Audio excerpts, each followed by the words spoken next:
Saya sumpah pocong mau, sumpah apapun mau. Artinya yang meninggal adalah anak saya. Anak yang saya didik dari kecil, yang saya rawat dari kecil. Muhammad Rizky Rudiana. Demi agama yang Bapak percaya? Betul. Demi Allah gitu? Demi Allah. 7 turunan saya mati semua, Bang, kalau saya bohong.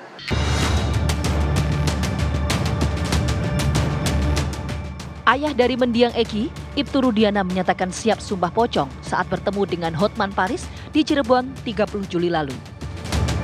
Sumpah pocong ini untuk membuktikan tudingan warganet yang menyebut Rizky Rudiana atau Eki masih hidup.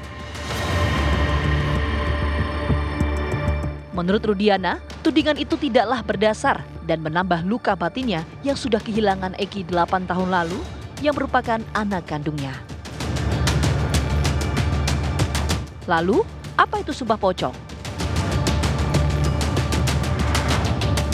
Sumpah pocong merupakan salah satu ritual untuk membuktikan suatu tuduhan atau kasus yang sedikit atau bahkan tidak memiliki bukti sama sekali. Sumpah pocong dilakukan oleh seseorang dalam keadaan terbalut kain kafan seperti layaknya orang yang telah meninggal dunia. Sumpah ini merupakan tradisi lokal yang masih kental, menerapkan norma-norma adat. Masyarakat percaya, apabila keterangan atau janji tidak benar, maka si pelaku yang sudah bersumpah akan mendapatkan hukuman atau laknat dari Tuhan. Lalu, apakah sumpah pocong salah satu jalan untuk membuktikan kebenaran? Tim TV One mengabarkan.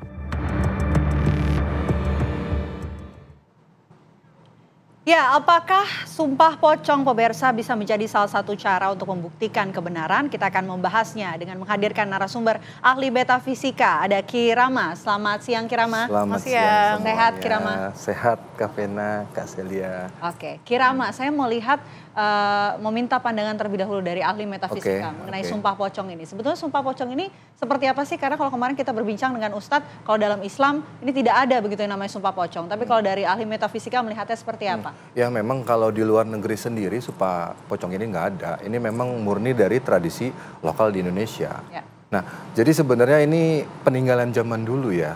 Ya kalau zaman dulu ini mungkin masih menerapkan hal seperti ini masih banyak orang yang percaya ya, dalam arti gitu.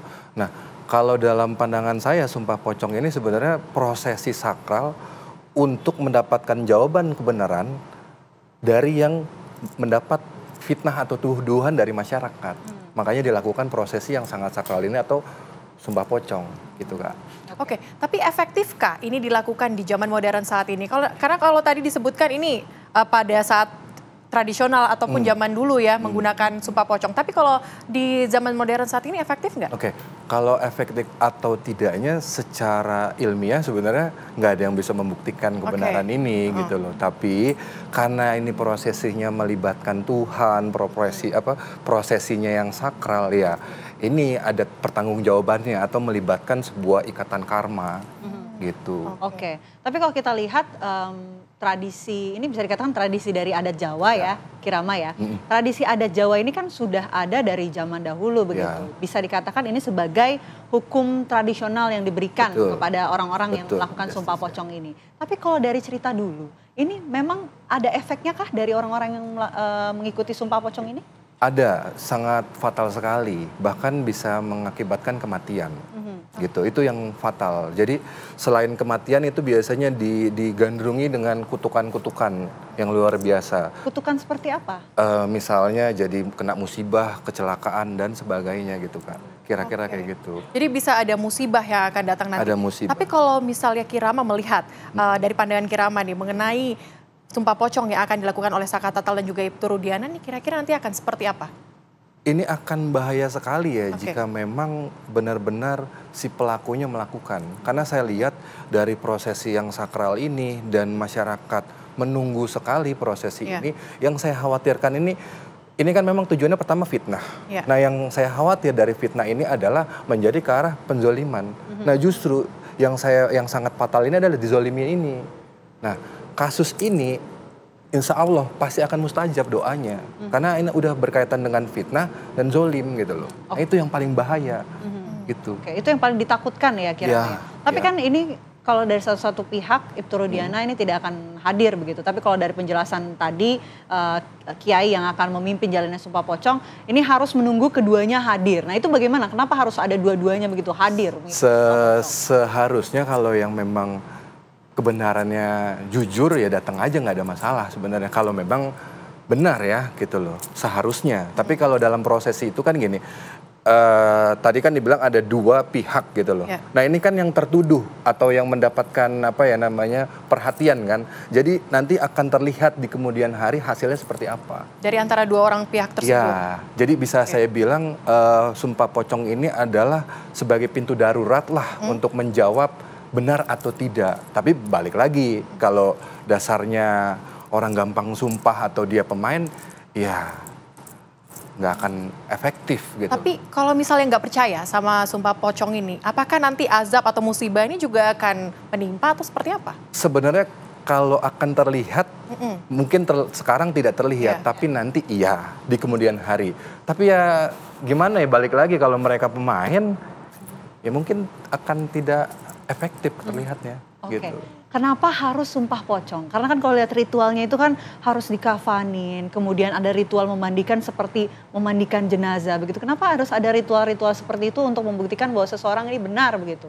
Kalau di zaman modern ini mungkin kesakralannya kurang. Tapi kalau kita lihat dari literasi zaman dulu, peninggalan zaman dulu ini, cerita prosesi dari ritual sumpah pocong ini kan di prosesi mayit. Ya kan, kalau orang zaman dulu kan masih pada jujur dan prosesi ketika jadi mayit itu kan udah ikatan Tuhan, udah seperti merasakan kematian itu kan akhirnya beliau jujur, ada yang ngaku akhirnya, ada yang juga akhirnya kena itu gitu. Kirama kita sambil melihat ya situasi di Padepokan Kabupaten Cirebon Jawa Barat mengenai prosesi jalannya Sumpah Pocong terhadap Saka Tatal. Ini Saka Tatal sudah hadir di lokasi dan nampaknya juga sudah siap begitu untuk mengikuti prosesi Sumpah Pocong yang digelar rencananya nih tadinya sehabis sholat Jumat dan harus diikuti oleh 2 orang ya, Saka Tatal dan juga Ibtu Rudiana. Nah ini baru 1 orang nih seperti yang tadi sudah kita bahas. Kalau nanti dua-duanya ada, misalnya Ibtu Rudiana ada, apa yang kemungkinan bisa terjadi dengan digelarnya Sumpah Pocong ini? Yang paling fatal adalah ya kematian. Kematian tadi. Yang paling cepat adalah ya kutukan yang akan menghinggapinya atau azab lah. Itu langsung terlihat di lokasi kah? Sebenarnya kalau dari ciri caranya harusnya terlihat gitu loh. Gimana tuh cara lihatnya? Ciri caranya ya dari kita jelasin pandangan metafisikanya deh. Jadi ini kan bisa jadi sebagai penekanan sugesti. Ya. Jadi kesadaran manusia ketika ditekan dalam prosesi yang sakral itu, di mana prosesi dikafanin ya kan seperti mayit. Nah, dari kesadaran itu masuk ke dalam alam bawah sadar. Dan dari alam bawah sadar itu terikat dengan universe, kesemestaan. Nah, dari universe itu kalau di metafisika dari subconsciousness ke unconsciousness, di luar kesadaran. Nah, prosesi itu sebenarnya sakral. Jadi si manusianya mengaku bisa, si manusia menerima karma dari prosesi itu, dan prosesi ini juga diterima dengan alam. Makanya bahasa tadi saya bilang melibatkan Tuhan langsung. Nah ini bahaya, sakral sekali. Ini kan bahaya, kemudian juga sakral begitu ya Ki.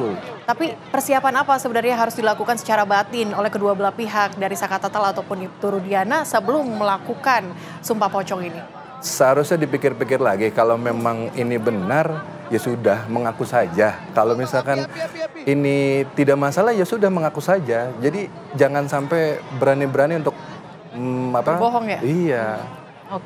Jadi bisa dikatakan kalau tidak hadir nih, masuk ke yang bohong atau enggak nih?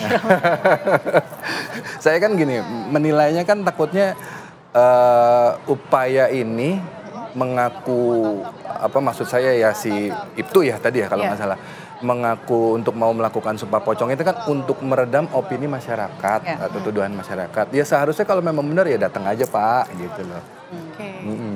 Jadi ini masih menjadi pertanyaan ya Vena ya. Kalau kita lihat saat ini Ibtu Rudiana belum hadir di lokasi Padepokan Cirebon Jawa Barat, tapi Saka Tatal juga sudah terlihat hadir. Nanti kalau misalnya cuma dilakukan oleh satu belah pihak, ini kalau kita lihat semisal Ibtu Rudiana tidak hadir, kemudian cuma satu belah pihak dari Saka Tatal saja yang melakukan sumpah pocong ini, kemudian tidak terjadi sesuatu yang seperti tadi kita bahas, musibah dan sebagainya, ini berarti bisa membuktikan bahwa apa yang disampaikan oleh Saka Tatal ini benar adanya atau seperti apa nanti? Bisa juga, ya. Tapi sebenarnya biarpun seseorang itu tidak datang, ya. Kalau sudah dia memainkan drama, dia akan mendapat karmanya. Oh seperti itu? Ya, Drama seperti apa maksudnya?